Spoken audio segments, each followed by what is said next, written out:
Okay, welcome to the Legacy Virtual Users Group July 2014 Hangout on Air.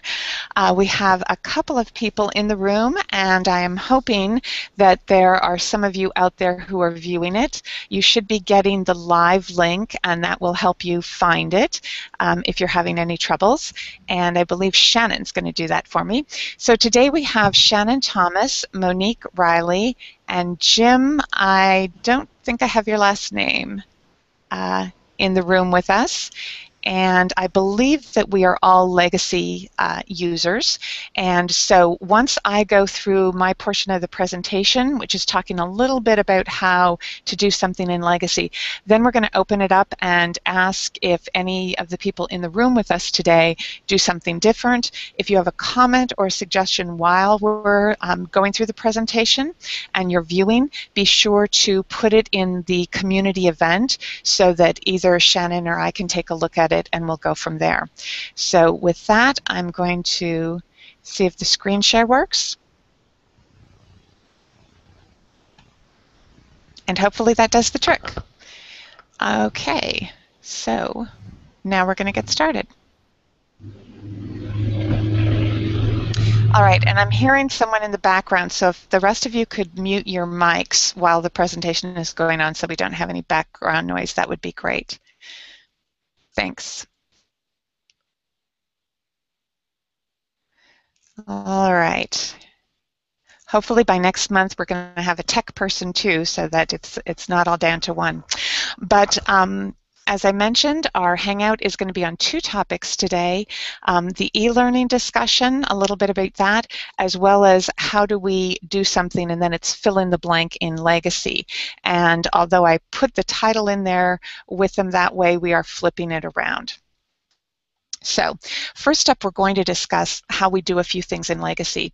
And if you haven't had the chance to watch last week's Legacy webinar, it was a special one on Friday, you might want to check it out, as Jeff Rasmussen spent a good deal of time going over dates in Legacy and how he uses the tagging and search features.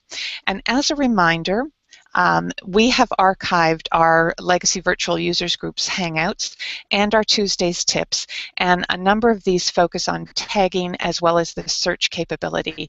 And those are found on the Legacy Virtual Users Group shelf at my YouTube channel, which is Tessa Watch. And also, if you go into the community, the Hangouts are there, as well as the Tuesdays tips. So there's a couple of ways to get there. And also, just a reminder before we go any further, there is no one way to do something in Legacy or any other genealogy database program. So play around with the basics and make sure you understand how to input data and what the corresponding output's going to look like. And then tweak that as necessary. And then the final piece of advice I'd have for you is just to be consistent. I think that that's really the key to getting the most out of your family history and genealogy research. And then once we talk about the legacy features, next up we're going to discuss just a little bit about educational opportunities available through e-learning. I put together a handout which I'm going to post in Google Drive and then share in next week's Tuesday's tip. I'm going to share the link so that you can get to it. And in that resources handout, I've listed about 66 links that you can use to check out different types of e-learning. So hopefully some of that will be useful to you. Now, we're going to start the hour following up on a bit of what Jeff talked about last Friday. So if you attended that Legacy webinar, I'm just wondering if any of you have played around with any of the features that he covered. And the first question I'd ask is, if not, why not? Is it that trouble we all have? There's only so much time in the day.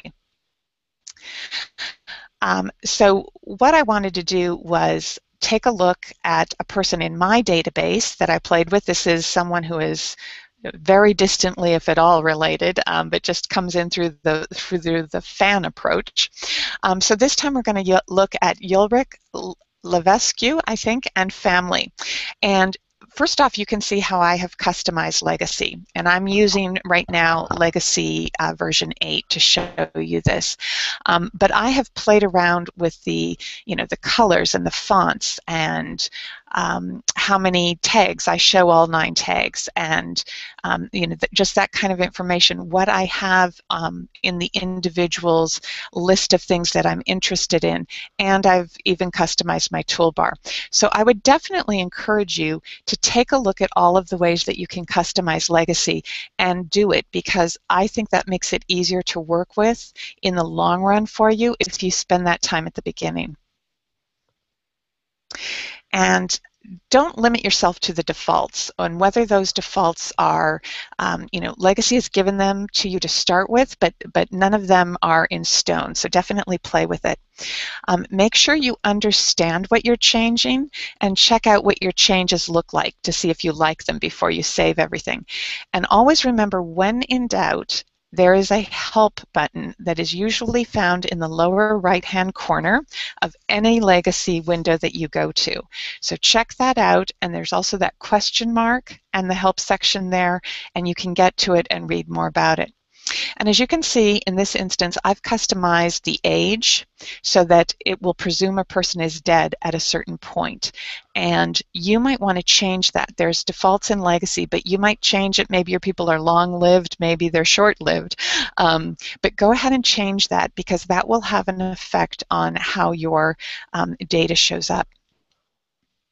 And in this instance, another thing that I think you're going to want to customize, and I'm showing these two together because they're both on dates, is whenever you decide to use prefixes, make a note in your program or your research notes, and maybe in both, of how you are using them, because that's going to be helpful to you to remember so that you're consistent, but it's also going to be useful if you do research with someone else, or if you're sharing your Legacy database, or if at some point in the future you're going to give your Legacy database to someone else to continue the research. So that way they're not going to be wondering why you used the terms that you did.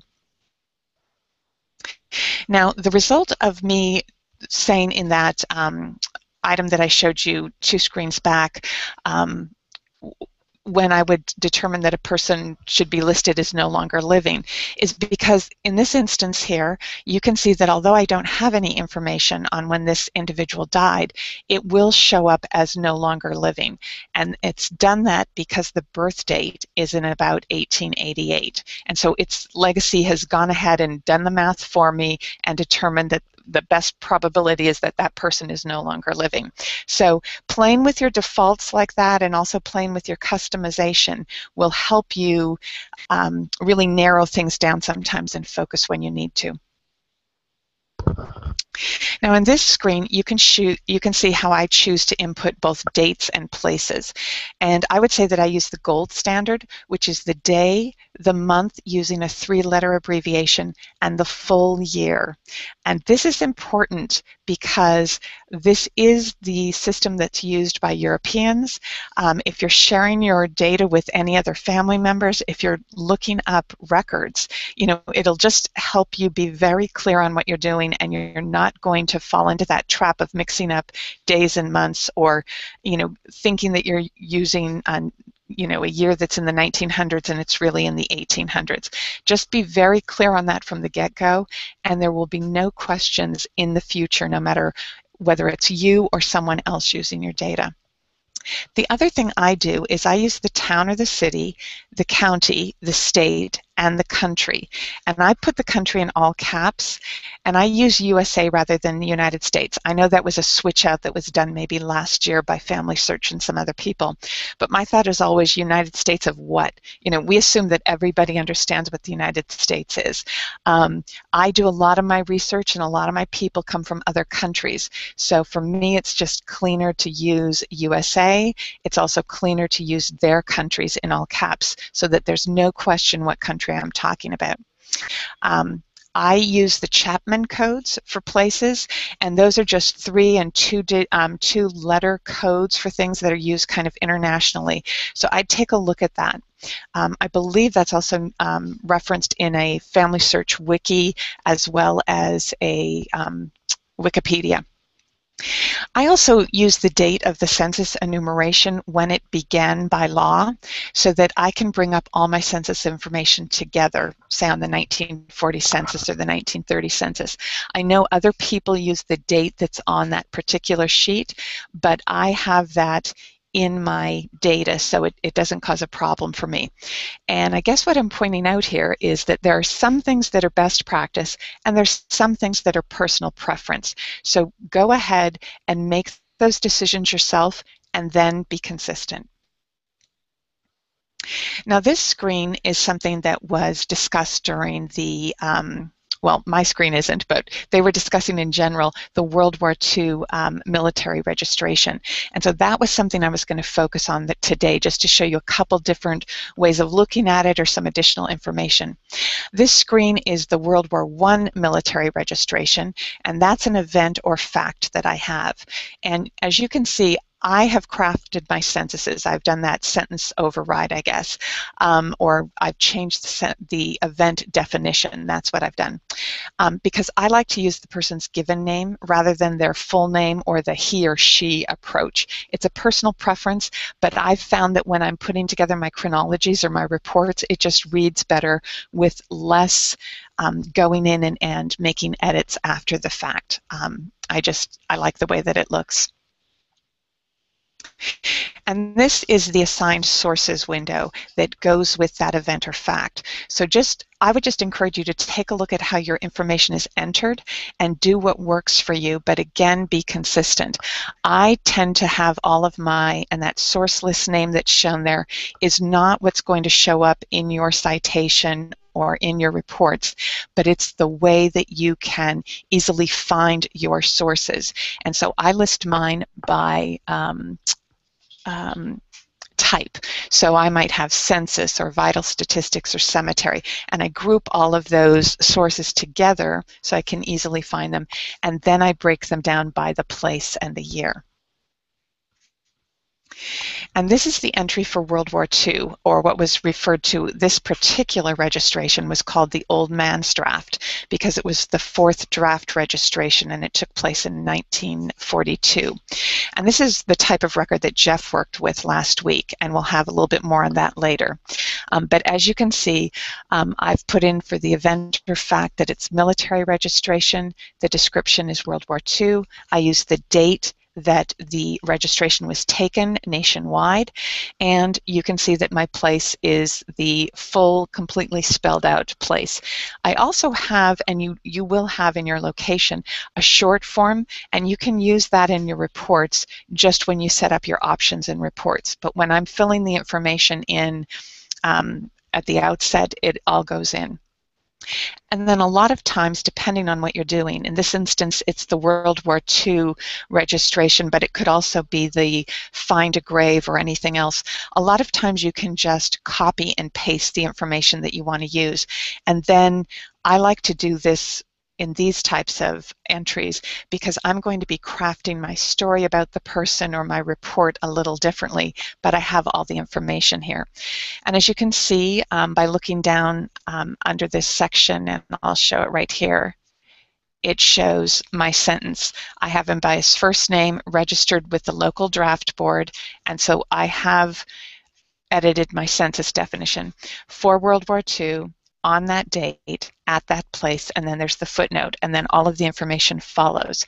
And the reason that I leave a space here is so that it doesn't just follow right here. I like to have a little white space in what I work with. Yet again, that's a personal preference. Now in this instance, we're taking a look at the source for that same entry. And you can see the assigned source, and I have it as the master source, so that when I find additional entries, they're all listed here as military records, USA, the World War II draft registration cards, and those are 1942. Now Jeff used FamilySearch when he was doing his search for those records. I ended up using Ancestry.com, and I'll show you why I did that a little bit later. But as you can see from the source citation, much of this information is the same and even in the same format. If I were using both sets of records, I would have another military record here with this USA World War II draft registration, but in parentheses I would have FamilySearch in it, so I'd know which records I was working with and which source I'd want to go to. Now I'm also showing you the assigned sources that I have a number of them for, should have picked an easier name. I think it's ELearning. But in any event, I have my military records, my census records, my vital statistics, and my cemetery. And as you can see, it puts everything in order. You know, Legacy does that, but then when I'm reading through these, I can easily see where it comes from as well. I also make a point of having everything read in the detail a particular way so that it's the entry for that person, you know, however that was found, and then any additional information. And I just think that that's one of those things you're going to want to take a look at, how your assigned sources read as well, so that it's consistent. So that gives you a little sense. Keep in mind you can always edit your detail and edit your source and then make a determination whether it's just in that particular instance or for everything. So play around with that and get to know that a little bit better. Now I also wanted to show you what it looks like if I were to just take everything that I had in my events and from that individual's information and ask for the chronology report. That's one of the views you can look at. You have family, pedigree, descendant, chronology. And so when I do that, I've given a title to those always that go together. And I do have something at the bottom. I've taken this off. I have my name and address listed on that and a draft. And so if you want to make any kind of reference to what you're doing or the date this is done, you want to go ahead and include the footer for something like that. I also make a point, I like color. It draws my attention to things. So I have color here for spouse, marriage, children, that kind of information.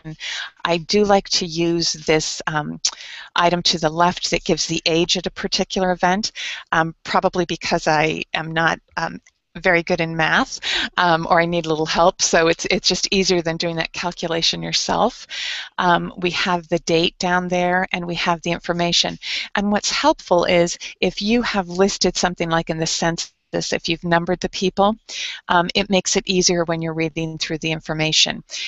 Figure out what works for you, how you want your chronology report to read, and then it's kind of that gold in, gold out, and the parallel of that, I guess, is garbage in, garbage out. If you never take a look at the data entry that you're doing and you just wait until you're finished, you might not like it, or it might involve a lot of corrections or a lot of work. So make sure that you're comfortable with how you're doing your data entry.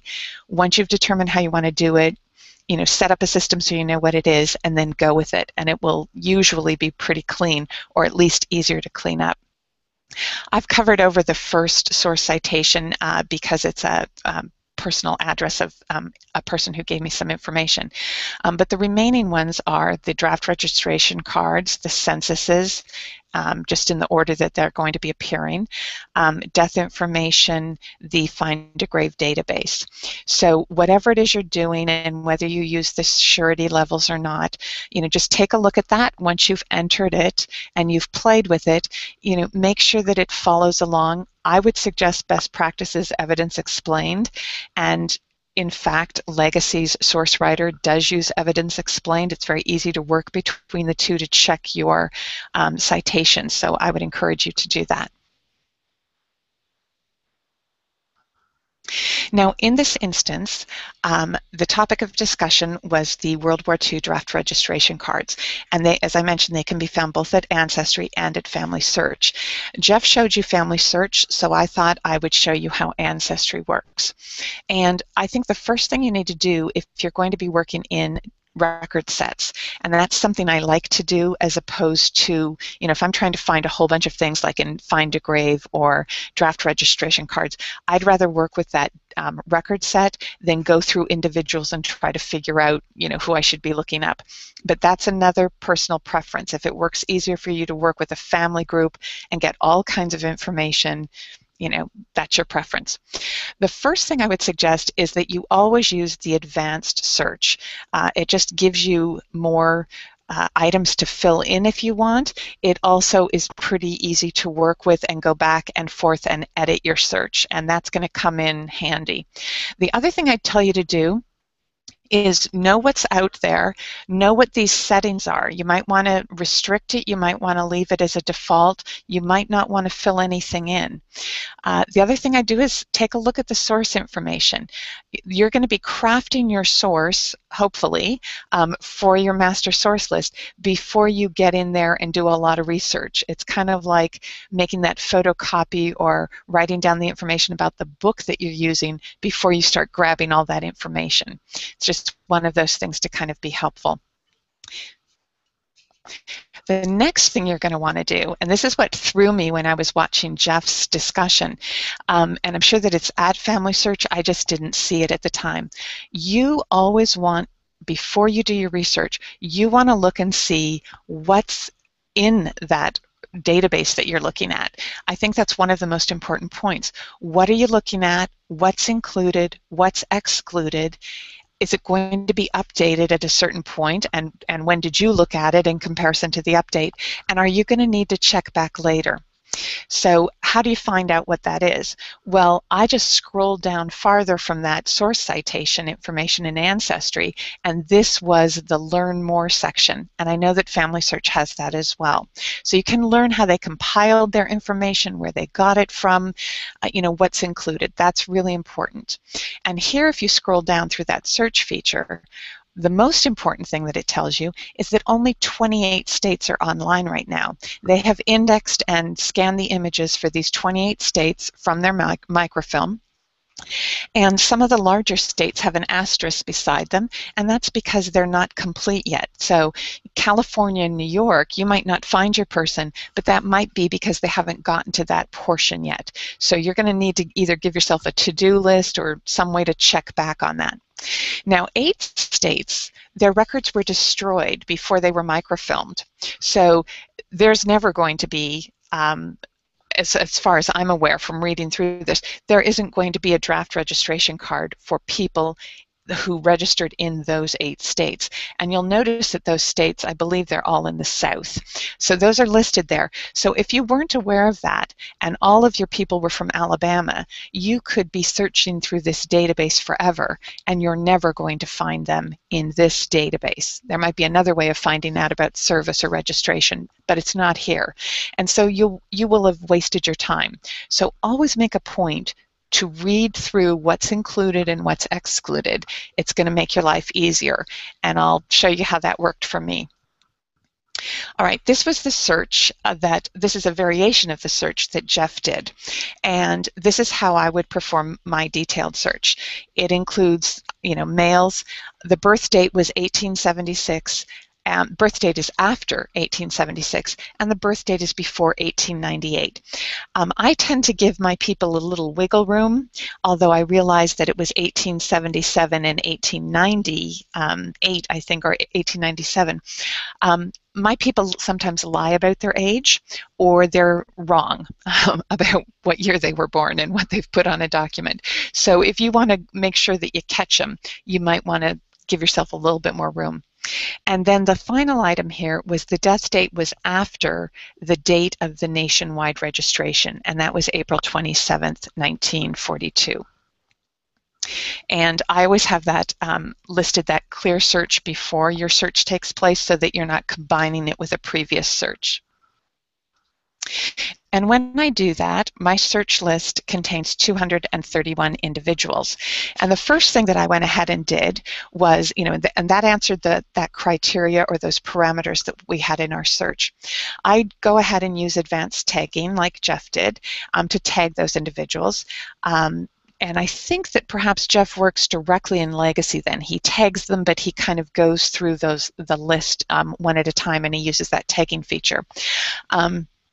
That is a little bit more difficult for me. I have two screens, but it's still problematic. And I also want to make sure that if I only want to work with part of it now or go back to it later, that I have that whole search together. So I do my search, I do something with my results a little bit different than he does. But I did want to point out that you do get that search list with a number of individuals, and you can tag them with that option of advanced tagging. And as you can see here, I've tagged them all with 6, so that's going to show up on that color. And then I have also put in what these items are. Tag 6 is World War II possible draft registrations. And then on tags to show, because I was playing with this, you just click here and I put in 6. So from now on I have 1, 2, and 6 just showing now. The default is 1, 2, and 3, but you can change it depending on what kinds of searches you're doing. Something else I'll point out is I have permanent tags of 1 and 2. Those are my 2 major lines that I do. I've tagged all of the people in that, and I want that to stay that way all the time. I also use tag 9 for requires work, and that's when I'm doing something else and I notice that something looks quirky or wrong, or I just need to go back and look at it, or maybe go back and fix it, but I'm focused on something that I'm doing. So I just tag those with 9, and then I go back to those usually once a week or every 2 weeks and go back and clean up things that way. And as you can see, I have 35 in there, so I'm going to have to get busy and clean that up. I usually make a note in either the general notes section or the to-do section that something's not quite right, and that way those correspond with that tag 6. That's just something that works for me. 2 key items that I think you should be aware of when you take a look at the list report options. You can put any information you want into and come up with a report, and this is basically a custom report because you're making it yourself. You can customize what's on those optional fields. You also have row 2 and row 3, and your option at the beginning is going to be where you title your report. What I wanted to point out was after you've set up your page and done anything you want to do, you have 2 important settings here. The first one is report setting, and the second one is report destination. I'm going to show you the PDF file. You can look at it on your screen, which is useful to tweak it first of all and see if it comes out right or anything overruns. You can use the PDF file. And that's another way, especially if you're comfortable with PDFs, of working with a PDF file and annotating that and making any kind of notes that you want. You can take that PDF file, and Shannon will correct me if I'm wrong, but you can throw that into OneNote, you can throw it into Evernote, you could do whatever you want with it. And that way you're kind of working with whatever your note-taking system is, and I think that that's a real useful thing to do. I really like Excel, and so I tend to put things in a CSV file, and that just means comma separated value. So that could be a Google, I don't know what they call it, Google Spreadsheets probably, or I'm sure there's Linux or other programs. I use Microsoft Excel, so once I've saved it in CSV, I tend to save it in a Microsoft Excel document. However you work, you know, this is about research flow and about workflow. Figure out what that is, and then, you know, again, be consistent. The one thing I wanted to point out, and I guess I'll go back just so that you see it, in these report settings, you can load or save, and the first thing you do is save those list report options, and then you could go ahead and load that report yet again. And I think that that's a really good thing to do for a couple of reasons. And I believe you can even load and, well, you can save and load your searches. And that's an important thing to do as well. So I have my parameters here. So let's see, this is the save first off. And so let's see, I want to make sure that you don't, Guess I need to go back one. I'm getting too fancy here. All right, so this is my search parameters, and I can save that search, and then later if I want, and this is right in Legacy, I can go ahead and load that search when I want to get back to it. So you don't have to be as concerned about saving those searches if you make a point of using that feature. So there's a couple different ways you can approach it, and you can also save that search as well as print out a document if you want to. And in this instance, I have printed out to the screen a PDF. And what I've done, just because I do everything with my record identification numbers, I always use those. So those are in there. The people's names are in there. And as you can see, this is all in alphabetical order. The information I wanted was their birth information and their death information, both the date as well as the place. I titled this World War II Draft Registration List Possibilities. And as you can see down here, my footer is always that I have a draft of a work in progress and then the date is there. So whatever works for you, just make sure that you do something with it. Once you've saved this as a PDF, you can increase the size of it. You can change the paper that you're going to be using. You can make notes to annotate it. There's a lot of things you can do in your PDF that can prove useful. On the other hand, I use Excel. So what I tend to do is I save all that data in a comma-separated value file, throw it into Excel, and then I can manipulate the data however I want. I'm a huge fan of Excel, and I use it for most of my data sets, so it's just something I'm more familiar with. And what I do is I have, their RIN is there, their names are there. I took the information that was all together here. All of this information was in one cell, and I used the text-to-column feature, which just breaks it out for you. And I did the same thing with the death information. I just didn't make a screenshot of the whole thing. And I could have a 1940 location. If I looked them up on censuses or thought they were someplace else, I could put that information in. Certainly for my people who might start out in Austria or Italy or someplace else, and then they're in the United States. And the reason that I do something like this is I can go ahead and filter that information and put it in state order, or I can just grab the information that I want on a particular state. I can go through here and color anyone who is not going to be found in those search parameters. For instance, I have a number of people who were born and died in Newfoundland, never came to the United States, wouldn't have registered for the draft, but they fit those 3 parameters that we had in our search: male, born between those 2 times, and alive at the date of the registration. So they'll show up in this search, and I want to make sure that I don't waste my time looking for them either. So I just highlight those people, usually by the place, and give them a particular color. I also color people, once I find them, and I always have a key for this kind of information. But this is just something that I worked through. I can also take a look at the states that I know aren't indexed yet, and then not waste my time looking for those people at this point, but making a note on this Excel spreadsheet when I need to be looking for it. And then this shows you, I just had them side by side while I was putting the information together. I always keep a clean copy of whatever I'm doing before I start playing with it, like separating things out, so that if disaster strikes, I always have that clean copy to go back to. And then it doesn't show here because I did it later, but I always have an instruction sheet in my Excel spreadsheet which tells me what I looked at, when I did it, where I stopped, where I need to get back to, that kind of information. And what I did here was I just took a look at all these states that had it, the states that didn't have it, and went through here and filtered them, as well as keeping everything in order once I had put it in state order.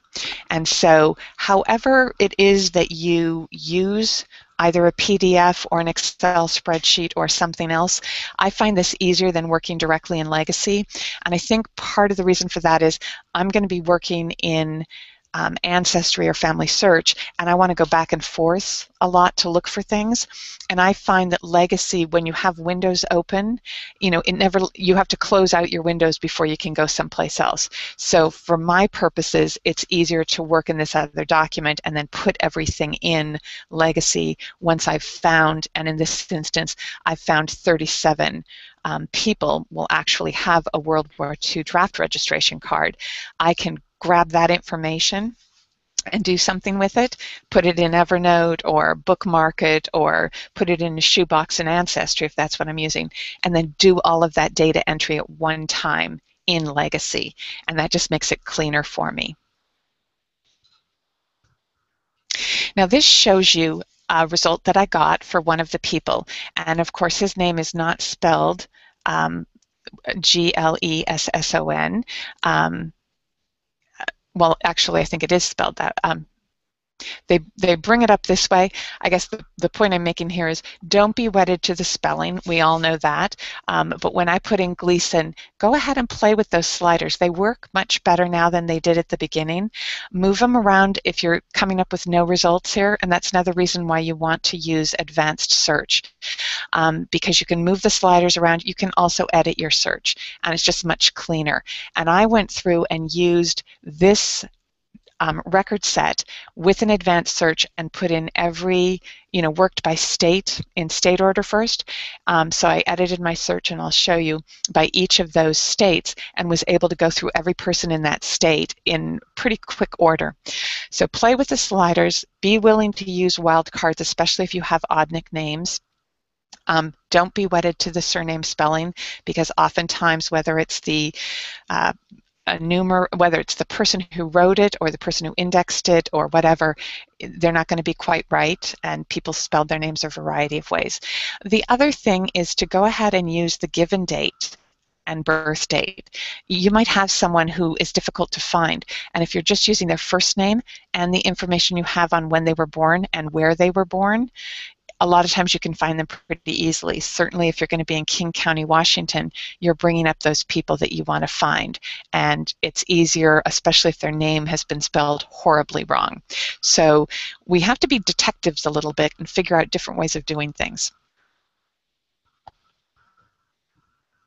Now, when you get your result, and this is what I mentioned before, however it is that you use it, I tend to save things in Shoebox.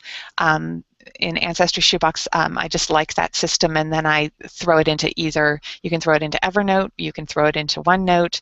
I guess if you wanted to use a word processing document, however it works for you, that's a good way, but play and see if you can easily get back to it or if it takes a lot of time.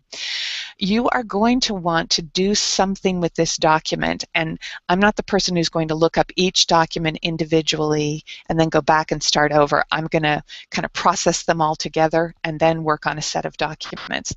So the good thing about putting something like this either in your Shoebox or in Evernote, if that's what you're using, is you can save this whole page with the live links. So you could go back to this image later. You can go back to this page here. You can look at all those other records that may be, and in this instance, are applicable to my person. So if I wanted to follow up and do some research on a person basis or on a family basis, you really have a lot of opportunities to play around here if you've saved it, as opposed to just working on one thing at a time. Now, so definitely save it. You can also bookmark it. If you use Chrome or anything else, you can set up a bookmark for a particular thing and then just flip through those pages all as a group. Whatever works for you. And this will just show you, in this instance, I've put these in Shoebox just to give you an idea, but everything that I have on this person, because I tend to go ahead and save it, is there, and I can work with it and bring it back up there, or I could have looked at it in Evernote, and I did it both ways just to play with it. But you definitely want to check out your workflow and go from there. And the other piece of advice I would give you is remember that in this instance and in many instances, you need to go a page back or a page forward. Certainly with censuses, go a couple pages each way. In the instance of the draft registration cards, there were two parts to this. The registrar filled out a report with a physical description of the person, and then they also stamped their document. So if you just looked at this one page that shows up and did not click through to the second page, you would miss this physical description, and you would miss the stamping information. For my purposes, I kind of like to get an idea, certainly if I don't have a picture of anything, of getting some sense of what the person may have looked like, and this will give you that information. The other reason that I point this out to you is you can use tools, especially if this is really dark and you're having trouble seeing it.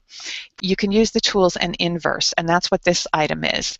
It showed up first of all as kind of beige on black, but you can flip that out, you can rotate it, you can do anything you want. Play around with the tools in any of these systems, and then of course go ahead and save your document with whatever file naming system that you use. So before we go on to our next section, which is on e-learning, I want to go ahead and stop sharing my screen and open this up to any of you in the room. How do you do, did any of you watch Jeff's webinar, and do you do things the same way he does? Do you do it differently? How do you put the information together? Do you work on a document at a time or a group, or what's your approach? Shannon, do you want to go first? Sure. I usually work on a person. Oh, great. I usually work on a person at a time. I just will go in and I use Ancestry mostly and FamilySearch, and I'll go in and just search for that particular person and see what I can find, and then I pull everything into Evernote and take notes and then enter my information into Legacy.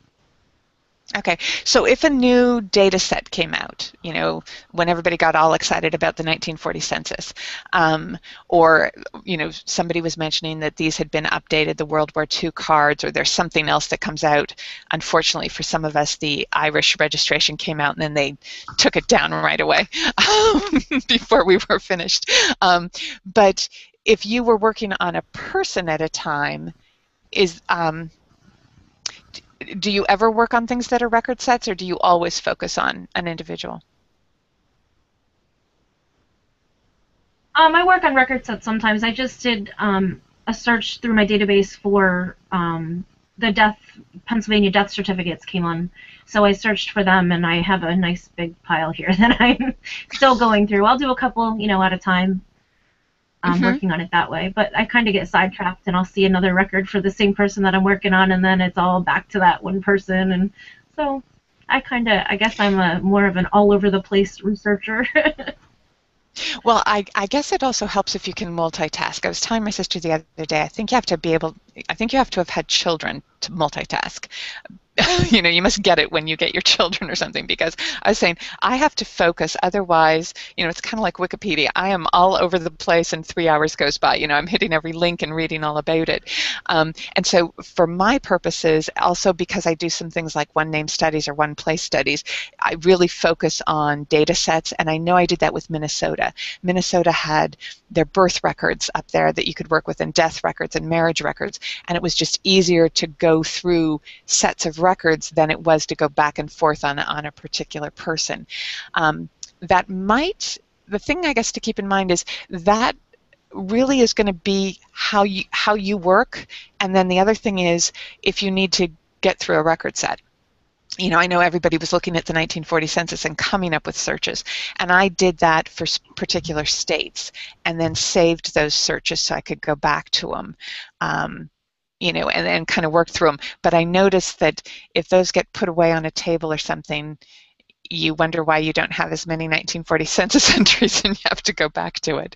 So I do think something like Evernote, I know I took a look at it with this exercise and found it really useful because all of your information was there and you could just click through to the links and make notes for yourself. So I thought that was really helpful. Monique, how do you approach it? I do about maybe half and half. Sometimes I'm really focusing on an individual and want to really focus in decide, you know, if I have a brick wall, so what record have I missed for them. But I do a lot of the data sets and the record sets. Work in a lot of the collections. I went back and did that search that Jeff did on the 1942 and found 2 that I had missed by doing a tagging search. So that was very helpful. 2 that were pretty close related that I couldn't believe I had forgotten. But I find for me, I cannot have too many. I can't make so many to-do lists because they'll just pile up and I'll forget about them. So I have to deal with each record. Maybe it's not as efficient, but I actually have to follow that whole process through, download their draft registration card, source it. I put the citation right on the document and file that. I have to follow that whole process, or it's just of no use because I'll just have stacks and stacks of to-do lists. Well, and I think that's important because the most important thing to figure out is how you work. You know, if you can figure out your workflow, and everyone's is going to be different, you know, based on your background, based on how you get to things. You know, I find that once I found, you know, I had that list that was 231 at the beginning, and if I would have just gone through them by the tagging, I wouldn't have known that some states aren't in there yet or whatever and gotten frustrated and probably quit. So once I put it in Excel, for me, that really made sense and I could go through it and manipulate it, grab all that information and then enter those 37 all, you know, in that stack all together, because then I also had my cheat sheet, so to speak, on, you know, where the source citation was. I wasn't changing it each time, at least the master source. It just was that person, the same master source, and then just changing the detail. So that actually worked quicker for me. On other things, it's easier to work through that family. And so, you know, it's definitely I guess the point being made is there's a number of ways to approach it. Nothing's right or wrong, but there's so many options. When I saw that you could download things in a CSV file or a PDF, you know, people really need to click around and play with the different options you can get in Legacy. There's a lot of different options. All right, we have Raymond also here. Did you have any comments?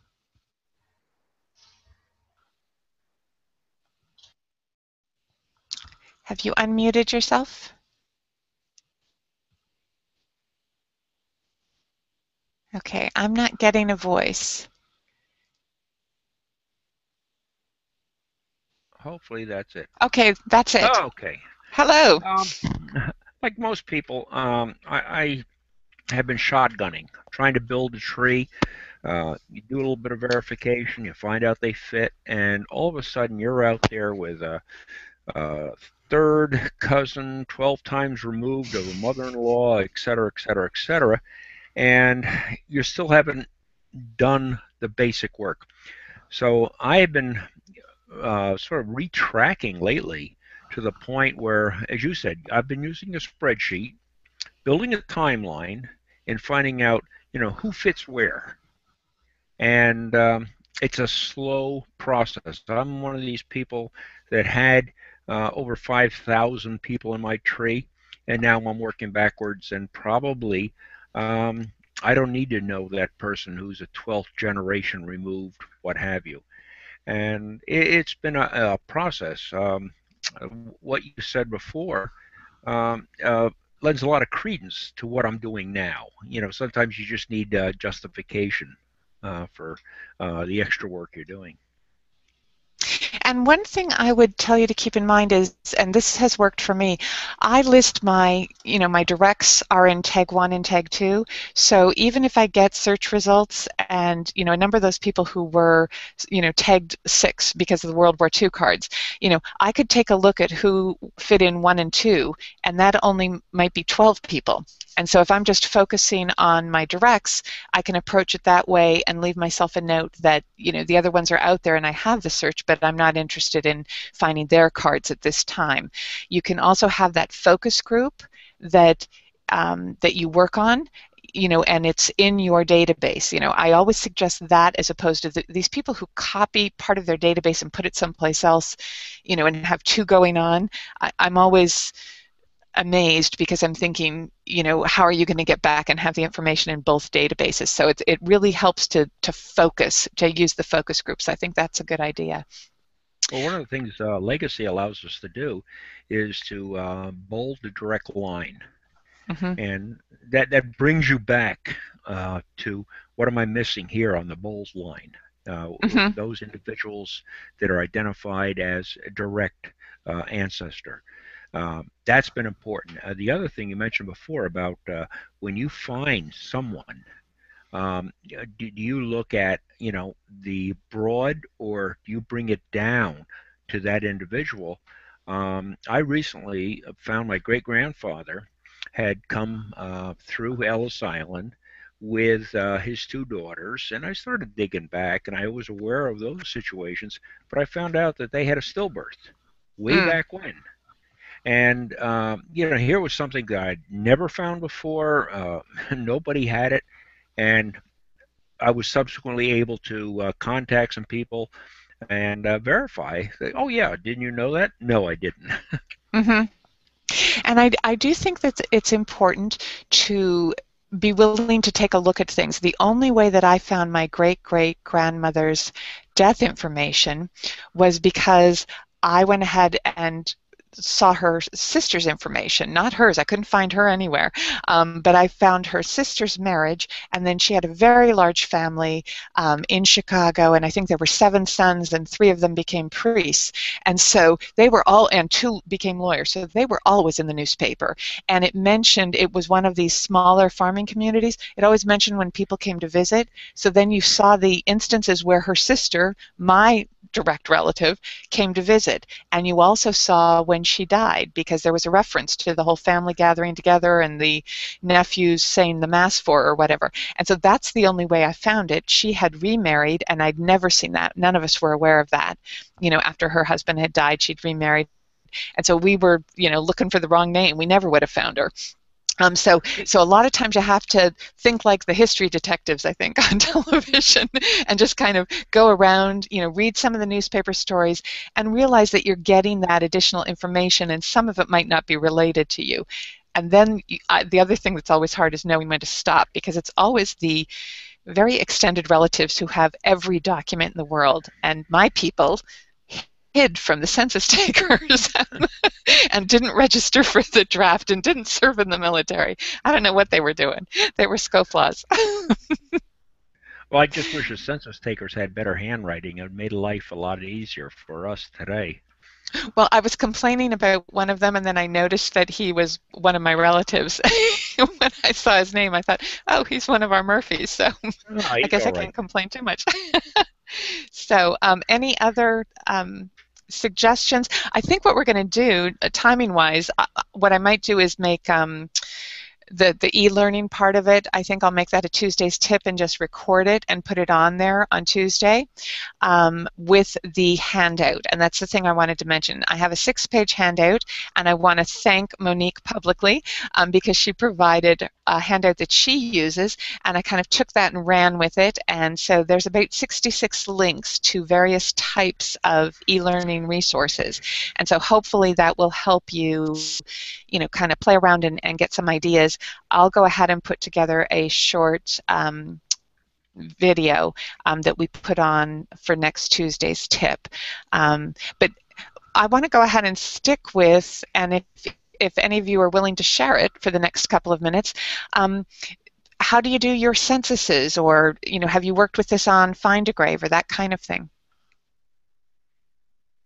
Well, one of the things for me is that I see you put census as an entity, whereas it seems to default to residence at 1940, 1930, 1921, whatever. And that makes a lot more sense, because it's helped me. I mean, I'll be going back now, thanks to you, with a lot more work. Oh, that's never good. Census as opposed to residence, because go ahead. The residence is going to tell us where that individual was, hopefully, unless you're like me dealing with Irish census, which you're lucky. Best of luck there.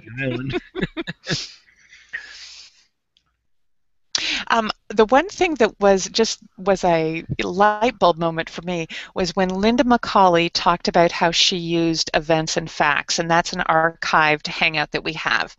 And she said she no longer even uses notes. She puts everything in event or fact. She said that she even uses it for her images because she wants it all in chronological order. She likes the way the chronology reads out that way. She said she uses census. Other people get all worked up and say, a census isn't an event or a fact. And, it can be whatever. It's our program. It can be whatever we want it to be. And once I saw it that way, and once I saw all that information in there together, and I could follow along and see, oh, what happened to that daughter? What happened to that son? Because you were reading the chronology and you weren't looking for things in various places. It was really helpful for me to have the death certificates follow along in there. Other people like it separated out, and yet again, my only piece of advice to people would be put something together, do 4 or 5 different things, a census, a vital statistic, an obituary, whatever you want to do. Put those together and look at how the chronology reads with one person. And then if you can tweak that and make it look the way you want it to and play with your sentences, it makes your life so much easier. I can give a report to a friend of mine and they can pick out the holes right away and say, have you thought of looking here? Just because all that information is together. So yeah, Linda's comment, Linda McCauley deserves credit for that, and her comment about that literally just, to me at least, was like, oh, make my life easier as opposed to looking for it in various places. I pretty much use the fact and event and the to-do list because I do make use of that to-do list for the individual. I think the legacy reports for that are pretty good as well. Anything else? Monique, or do either of you want to show us how you do any kind of record or any kind of particular person, how yours reads? I have one. Go ahead, Shannon. Okay.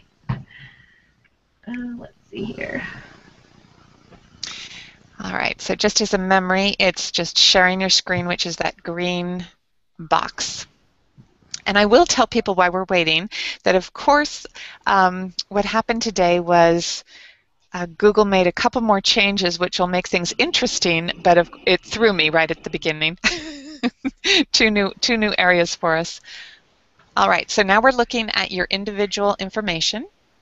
Yeah, this one is actually my husband's great uncle, but I use census, and then this first census one I think that's the one that needs to be changed, because I started putting the census information on the head of the household and then sharing it with whoever is in the household. Okay, so I have so when version 8 came out that gave that capability, are you going back and making all of those changes?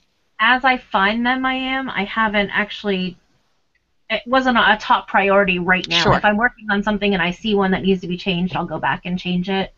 Okay, and you're finding that's pretty easy to do. And yeah, then because I already have everything in most cases, everything's already actually in that individual census. I don't know if this one is or not. We'll open it and find out.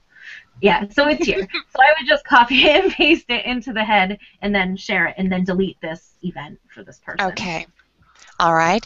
And you find that hasn't, that doesn't cause any problems for you at all in doing a GEDCOM, or is that something you even think about? I haven't really thought about the GEDCOM part of it. I think I might try it with a sample group and see, just how it does transfer over in a GEDCOM, because I have Family Tree Maker, so I'll just GEDCOM it in that. Okay. Because that's the one thing that I think some of the people in the community might be interested in. Some people go back and forth. I don't. I keep everything in Legacy, and it hasn't really been a concern for me how it would read in some other program, because that's not the program I use. And the 2 people who do research with me also use Legacy, so we're lucky in that regard. But it would be useful to know how that reads before I was waiting on that as well. I was putting everything just in the head of household, knowing that version 8 was coming out, and now I guess I have to get down to brass tacks and see how it works. So that will be an interesting thing maybe to find out next month. We can both play with that and see how that works. So you have your censuses in there. Yep, and then I have this particular person, I found a bunch of military information on him recently. So every time there was a date, I made a military event and then put that information in the event. This first one here was his enlistment, so it just says, you know, where he enlisted. Mm-hmm. And then...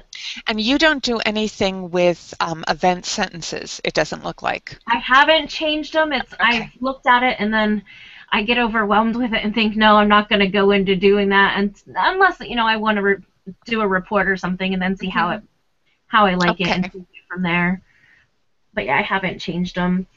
And then at the end of all the military information, I do have his obituary, and that's in here, and that's all been transcribed and pasted in there as well. Okay. So one other thing, I'm just interrupting you as we go through this, and anyone else feel free to question her either. So you have everything sourced, I can see. You do not attach your images? Or you have most things sourced? Okay. I don't. I have a file structure saved on my computer. They're saved in certain moments, and then by first name, last name, and then my RINs, and then what the document is. Okay. So it's easy to sort them that way.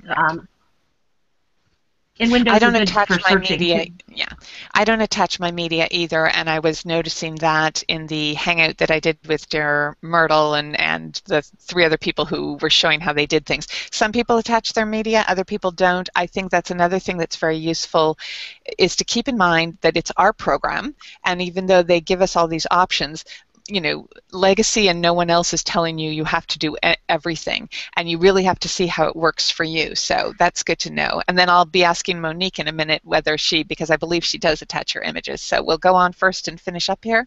You also have Find a Grave. I have a Find a Grave event, and I just copy and paste, and everything's there.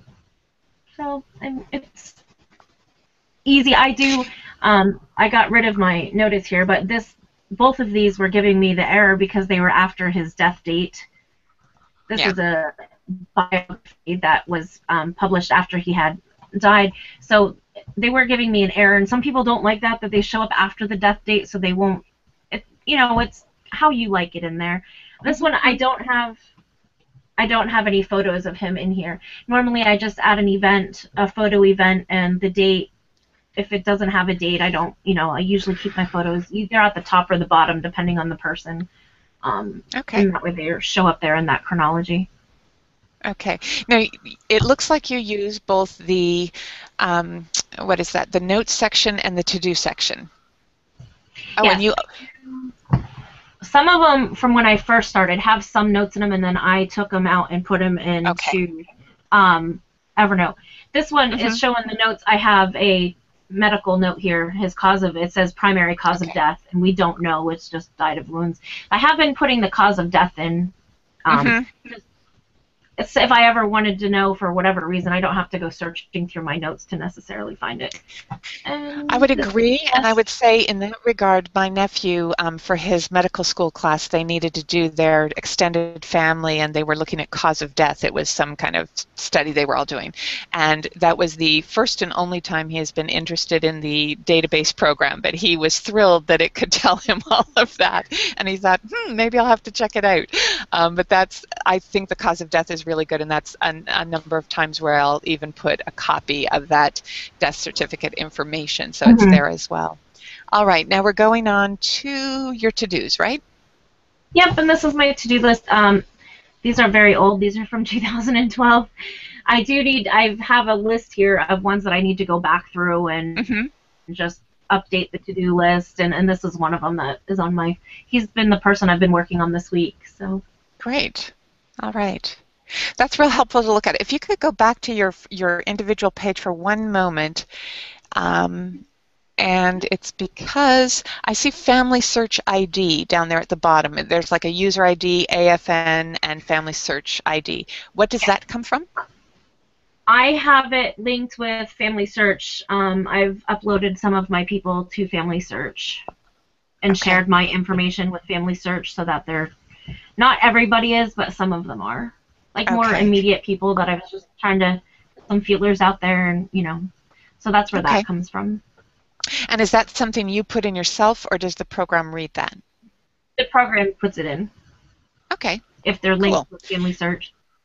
All right. So that's something to keep in mind as some of us test the waters, whether they've put a portion of their tree out or more of it.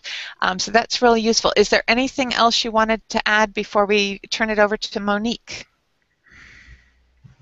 I use my tagging extensively.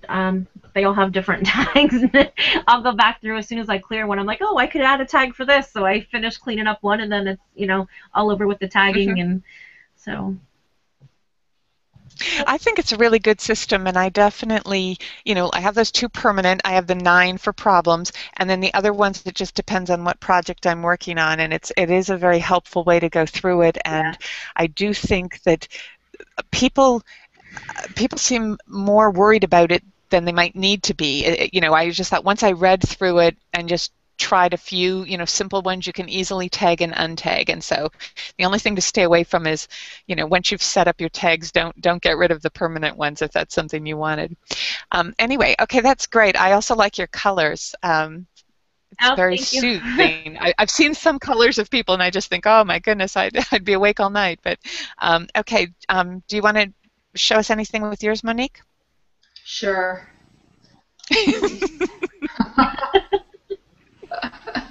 Did that not sound exciting? It did. I think it's always helpful, and what people have told me in a couple of the groups I'm in is that it's always nice to see how somebody else does something, because you can either say, oh, I like the way I do it better, or you can say, oh, that's a good idea. So either way, we're learning something. All right. This database, this is kind of weird, because this is just a portion. This isn't my big... This isn't my whole file. This is a project I'm working on for a report. And so some of the stuff I don't do extensively in this file that I do in the other file. But I'm going to show you this one because I'm really being very detailed on these people, and I need it in this database anyway, without explaining more. So this is my 3rd great-grandfather that I have had to go to many, many different sources to try to find him, because he was only in the 1840 and 1850 census that I can find. So I've had to go to all these other records sets to find information about him and learn about his life. In my regular database, I do attach all the images, and in this one, for reasons, I have not attached the images. So I have some of both. So, and then I do all mine with the location, not the data. That's how I log those, is with the location first. Okay. You can see that, right? And so I like the chronology also, because if you can see, I don't have that many things for him. Okay, we're just seeing your your family screen right now. Have you moved on to another screen? Oh, yes, I have. Okay. So you might need to, on the sharing screen, it might be a different choice. I think we went through this once before. There's a couple choices, then one of them is static and the other one moves. Oh, gotcha. No, that was when I was looking at FamilySearch. Sorry. Not a problem. And this shows that we're casual and relaxed about this. And well, it's always a learning curve. I don't see that other. Let me try this one. It shows that it's blank, but does something come up here? Nope, nothing comes up there. Wow, that's crazy. Why don't you try that screen that you had again, and maybe it just didn't move for some reason. We'll take a look and see if that works. Okay, what do you see now? Right now, I'm not seeing anything. Okay, let me try this again. Okay, now we're on the family screen. Yes. Okay, now I'm going to click on his sources and see if this shows up. It doesn't? For whatever reason, it's not moving. Oh, that's too bad. Okay. So how did you do that, Shannon? All right. You know, we had this issue with one other person before, and we had to, play with it. What we might do is, this can be kind of a continuation. One of the things that I wanted to mention for next month is that we take a look at a couple different things, whether somebody wanted us to go to particular websites that they use for research, or whether they wanted us to work with particular record sets. Is their issue a census? Is their issue find a grave? Is their issue vital statistics, what have you, and we can go ahead and show those. This is one of the reasons I always tend to put stuff, and I put you guys on the spot today, but this is one of the reasons that as a backup plan, I always have it on presentation slides, because sometimes it zips right through and then other times it stays static. So I don't know what the reason is that it's doing it there. But I would say, why don't you just go ahead and tell us what you do? Okay, I'm just going to read some of these then. Okay. Okay, so he only had, he was born before birth records, he died before death records, and so. Lucky you. And so I've had to find him in references in other people, like his wife's pension record. She was left with, she had two sons that went to died in the Civil War, and so she applied for a mother's pension for them, and so it actually named the marriage and then his death in those records, and so I had to go to military records to find out more about him. So I've got that in there, and then what really helped flesh him out was, I wanted to show you this. This is cool. I have so many deeds for him where he's moving from New York, and then I can tell where I place him in Michigan.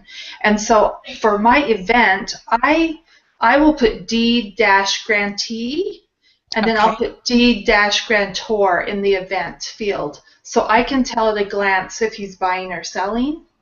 Okay. And so I probably have 15 of those, and land patents and tax records, and then newspaper articles. When he was selling land in New York, it was actually a historical inn.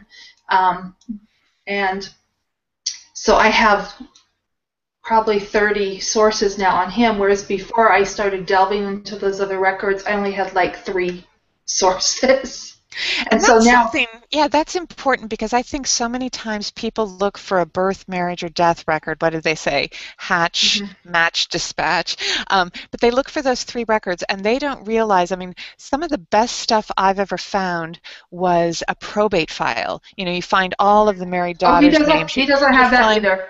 You find all of the property they owned, or you get a better sense of them by reading something like that. But all of that land information, land and tax, that stuff has been recorded since day one, and that's a lot of times where you're going to find information, certainly when you can't find it with the vital statistics. That's really good advice.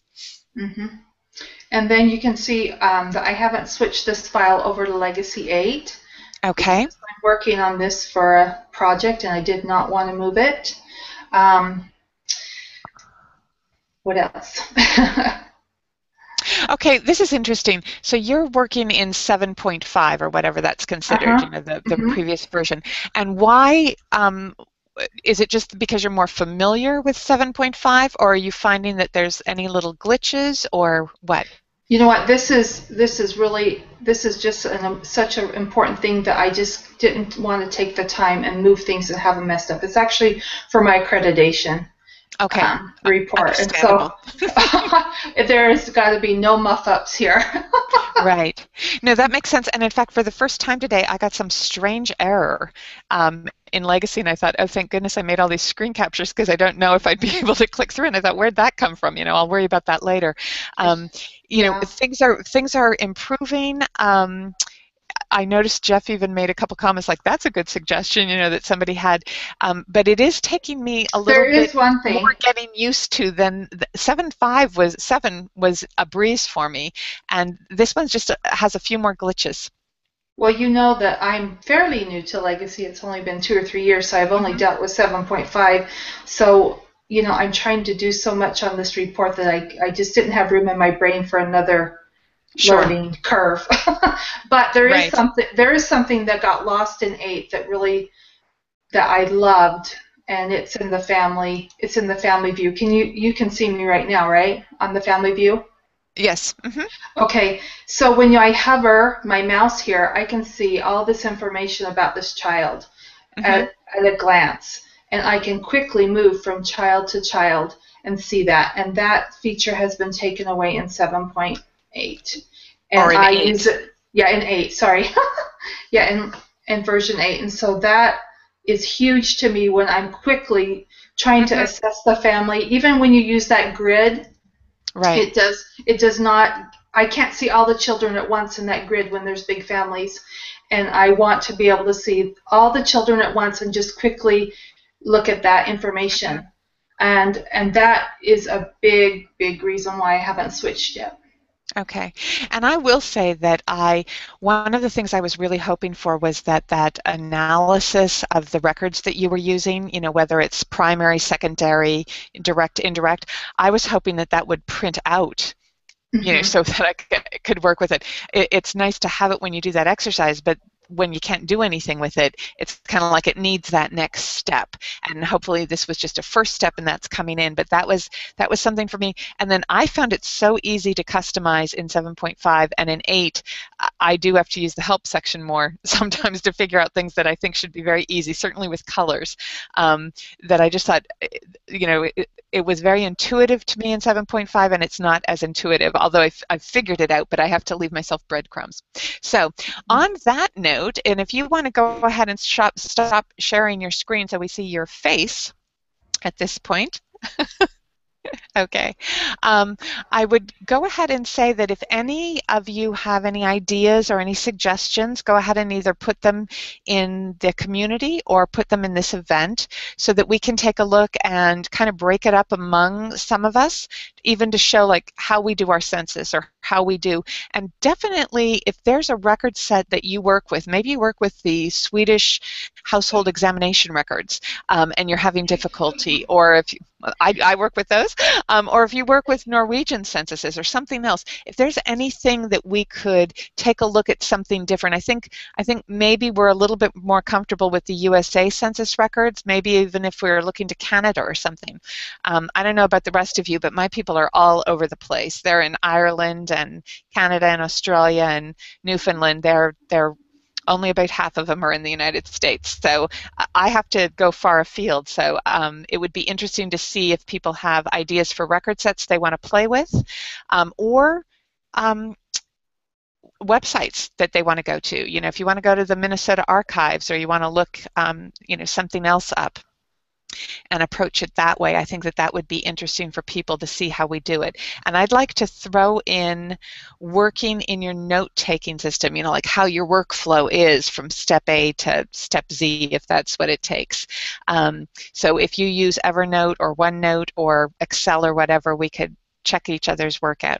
So on that note, I'd like to thank those of you who joined me in the Hangout today, as well as those of you who were watching either on YouTube or over in the community. And as I mentioned, Tuesday, this way I'll force myself to do it, I will have that recording available for our Tuesday's tip as well as the handout. And like I said, and I think I have it on the first page of that handout, is big thanks to Monique for giving me some information to help me get started with that. So on that note, I'm going to end the broadcast.